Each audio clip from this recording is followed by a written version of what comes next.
This just in, Penn Badgley is explaining why dating his Gossip Girl co-star Blake Lively was a struggle. It was the struggle. Blake Lively is completely unraveling now that Penn Badgley has finally revealed the emotional wreckage behind their Gossip Girl romance. She seems like a rather shitty person. As he battled identity issues and being typecast as Dan Humphrey, Blake turned the drama into a PR jackpot.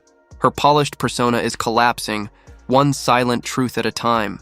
Even though no one may be actually asking you to do this, you feel like you're constantly needing to prove yourself in some manner. Then, on April 23rd, 2025, Penn Badgley crossed the line. No, he didn't drop a tell-all or drag her online. He did something far worse for Hollywood's queen of manufactured calm. He told the truth on Call Her Daddy and casually delivered. The line that shattered Blake Lively's public image. It was a struggle.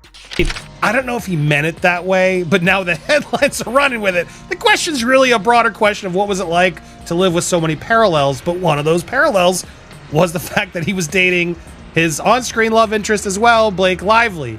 And his first word was, it was a struggle. That's it. Just 5 tiny words.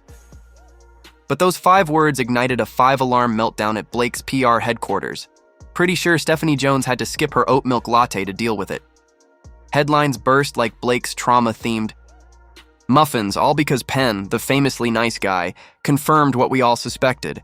Dating Blake wasn't a dream. It was a designer-clad disaster. Gil does go on tangents. He's right. There's a difference between film and TV. Film, it starts, it ends. You move on. And TV, it lasts for years. Playing that character, people responding to that character. It's a lot more different. This wasn't some angry ex on a rampage. He wasn't ranting or dropping receipts. He was calm, real, and emotionally honest. Something Blake has never done in her overstyled life. And for her, that's the ultimate nightmare. Because when someone quietly lays out your truth, no PR team can spin it with a baby bump shoot and a staged NAACP donation. Whenever he speaks remotely positively, it seems like negatively too, it does get pulled back when Blake needs it. Now, I'm speculating this myself. Let's unpack the chaos behind that one word, struggle, because this wasn't just a breakup. This was a full-blown Serena and Dan horror show happening live, minus the CW filter and previously on recaps. Penn is also a member of the Baha'i faith, has been seen with Justin, seems to be friends with Justin, and it's been amicable, it seems, with Blake Lively since. Penn and Blake were dating on and off screen, basically living inside a Tumblr fanfic. Except Penn was in an identity crisis, and Blake was racking up red carpet points like they were Pokemon. Terrible person she is. He admitted it. He couldn't separate from the role. Fans pasted Dan Humphrey onto him like a personality override. He wasn't Penn anymore. He was just lonely boy. And Blake? She didn't mind. In fact, she embraced it like a seasoned spokesperson for denial. He admits to poisoning the whole cast against co-star Penn Badgley. Penn and Blake were dating on and off screen, basically living inside a Tumblr fanfic. Except Penn was in an identity crisis, and Blake was racking up red carpet points like they were Pokemon. You were dating Blake Lively, you were dating Serena on the show. Mm-hmm. Did you feel like you were able to separate your actual job from your reality? There is not enough separation, I think, for anybody. She didn't just play Serena van der Woodsen, she became her. But unlike Serena, Blake never even faked the messy parts. She offloaded the chaos onto everyone else. And let's be honest, Penn was just 21 or 22 when it all unraveled. You did choose to date your co-star, which makes it even more complicated. And I was 20, I was 21, 22, so I didn't have the emotional maturity to understand, to how to differentiate myself, just in terms of self-worth. What people seem to think of Dan seemed to be what people thought of me. Just barely out of college, he was trapped in a role that swallowed his life, all while dating someone who turned mystery into her personal PR weapon. Imagine trying to discover your own worth when every girl at Starbucks is calling you. Dan and the woman you're seeing behaves like Vogue's version of a screensaver, pretty, polished, and unreachable. They were looking for a quick soundbite, and it was just like, okay, yeah, all right, okay, all right, It's like, that was the media. It was way worse back then. And while he was wrestling with identity and trying to hold on to self-respect, what was Blake doing? Smiling for the paps like she'd just discovered vintage fashion. The emotional maturity gap wasn't just noticeable, it was a canyon, And Blake didn't even pack a rope. Penn said people couldn't distinguish him from Dan, but Blake, she was out here playing both roles, the supportive girlfriend in public and the backstage PR puppet master. He said he felt trapped, constantly, expected to be emotionally on. There is not enough separation, I think, for anybody. You're seen as this person, you're called their name out on the street. It's hard. And while he was wrestling with identity and trying to hold on to self-respect, what was Blake doing? Smiling for the paps like she'd just discovered vintage fashion. The emotional maturity gap wasn't just noticeable, it was a canyon. And Blake didn't even pack a rope. Penn said people couldn't distinguish him from Dan, but Blake, she was out here playing both roles, the supportive girlfriend in public and the backstage PR puppet master. He said he felt trapped, constantly, expected to be emotionally on. I had enough sense, enough intelligence, enough self-worth, enough just, I wasn't like losing myself. Meanwhile, Blake, oh, she was the reigning queen of vague, rehearsed interviews. Never raw, never real. Her whole vibe was a designer curtain hiding an emotional disaster zone. She looked effortlessly graceful, while Penn was out here making double the effort for both of them. And let's not forget her sharpest tool, her low-key image. Oh, please. The same woman who got married on a plantation is suddenly camera shy? That's not humble. It's calculated. It's giving. Walk behind me so no one knows we're together.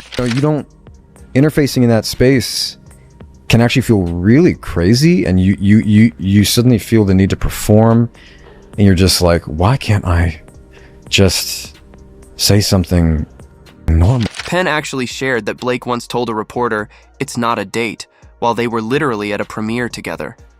Like, what was the performance supposed to be? Did she think people just hold hands with co-stars for fun? Or was this another classic Blake move? Pretend it's casual while dropping just enough breadcrumbs for the media to snack on all week. Because the Mirror ran with this a couple days ago. This was on the 20th. Out of nowhere, Penn Badgley says his ex helped save him amid struggle with fame. Now, you might think this is something that came up recently in his press tour. Penn quietly dropped a bomb when he revealed he basically never dated in his 20s. Let that sink in. 3 long-term relationships, one of which was with the always intense Blake Lively, and yet he said it never felt like dating. It felt like performing. And considering the other 2 women he dated didn't ignite a nationwide PR wildfire, we can guess who turned love into a reality show audition. The final twist? His current relationship with Domino Kirka, his actual wife, the mother of his soon-to-arrive twins, is everything Blake wasn't. Real, grounded, private. That's not a glow-up. That's an emotional rescue mission. Penn didn't cancel Blake. He didn't need to. He just spoke honestly, like someone finally dropping a bag they carried for 15 years. And that honesty? It damaged Blake's carefully curated Barbie dream house more than any gossip headline ever could. Because when the quiet ones speak, the loud ones scramble, and Blake's team scrambled hard. Within days of Penn saying 5 simple words, was a struggle. Her PR machine dropped emergency fluff pieces and dug up ancient interviews to repair her brand. 2023. So, over 2 years ago, somehow this resurfaced right amongst the affidavit stuff that Blake's doing, the shady affidavit stuff. Because here's what Penn actually said, and please read this like a normal human, not a spin doctor. I never struggled with substances, but Blake didn't drink, and that helped. That's it. That's the entire foundation of her media built. Image as the savior of Penn. A single comment about sobriety got turned into a full-blown redemption montage, complete with orchestral background music and soft focus flashbacks. A random Penn Badgley article came up with an old quote where he did actually say that Blake helped him in his sobriety. Let's call this what it really is. Weaponized maturity. Blake didn't rescue Penn from the edge of addiction. She wasn't pulling him out of shady bars and heels and pearls. She simply didn't drink. That's not heroism. It's a lifestyle. Choice. But instead of leaving it at that, her team tossed that tiny fact into their saint blender, and out came a sanitized, award-winning narrative about how she saved him. Honestly, I never struggled with substances. Blake didn't drink, and I think our relationship in some ways saved me from forcing myself to go down that road. which we've known about Blake. She didn't drink, to her credit. Good on her. She didn't go down that hole. And because he was there with her, he didn't go down the hole either. He didn't feel the need to go that hole, so good on them. But let's bring it back to Penn for a moment, the guy who might be a little too polite for his own good. Back in 2015, he told HuffPost that there was an amicable silence between him and Blake. Article not only brings up that, but brings up a ton of other articles and mentions of what, they previously had said about each other. You and your ex had to work together after she got married to Ryan last year. Was that difficult? No, we were ultimately professional. They don't speak. They don't text. And she's definitely not getting a Christmas card. So when someone asked if he sent Blake and Ryan Reynolds a wedding gift, his response was the definition of refined rejection. No, I didn't. But there's an amicable silence, if that makes any sense. Now tell me that's not the classiest way to say absolutely not, and I wouldn't even if you bribed me. Penn has never openly trashed her, not once, but he has dropped precise, cutting truth bombs that dismantle Blake's whole PR image like a soggy Pinterest cake.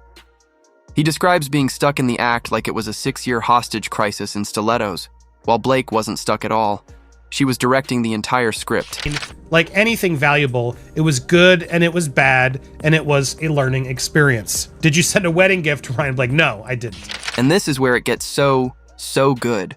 Because when Penn doesn't give her the kind of reaction she's used to, no meltdown, no fury, no public shaming, Blake is left with zero to manipulate. Silence doesn't trend. She can't. Spin it.